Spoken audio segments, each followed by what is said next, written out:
বাঙালিরা কলকাতা ঘুরতে গেলে যে শ্রীলেদারে যাবে না এটা কখনোই হতে পারে না। তো আমার ক্ষেত্রেও সেটা হয়েছিল। আমরা বাংলাদেশে এই যে ডক্টর শুগুলো এত দাম দিয়ে কিনি, বাট শ্রীলেদার থেকে কিনলে অনেকটাই কম দামে কেনা যায়। তো আমার কাছে মোটামুটি খুব কম সময় ছিল, বাট এতটা কম সময় আমি শ্রীলেদারে 2 বার গিয়েছি, বাট আমি কোনোবারই মন মতো কোনো কিছু খুঁজে পাচ্ছিলাম না। আর শ্রীলেদারটা এত বড় শোরুম আর কি, 3 তলা, যেটা আর অনেক বড় স্পেস নিয়ে আর কি করা ছিল। তো আমি ফার্স্ট অফ অল এখানে এসেই আম্মুর জন্য হচ্ছে ডক্টর শুগুলো দেখলাম, কারণ ডক্টর শু বয়স্ক যারা তারাও পরতে পারেন, আর এখন কিন্তু ইয়াং জেনারেশনগুলো ডক্টর শুগুলো পরে।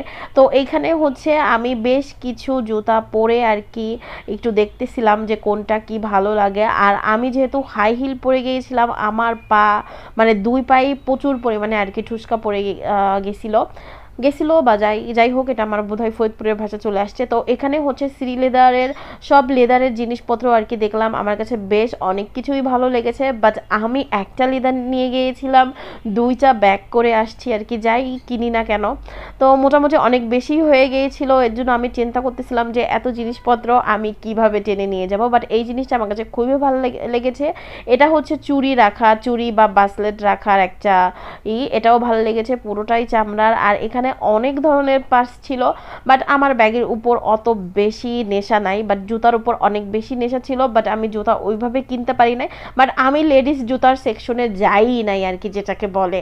তো যাই হোক, এখানে এত পরিমাণে মানুষজন কি বলবো, আর পূজার সময় তো আসলে ঢোকাই যাবে না। আর আমি যে যতটুকু আর কি ফাঁকা পেয়েছি তাই আমার কাছে অনেক বেশি লেগেছে।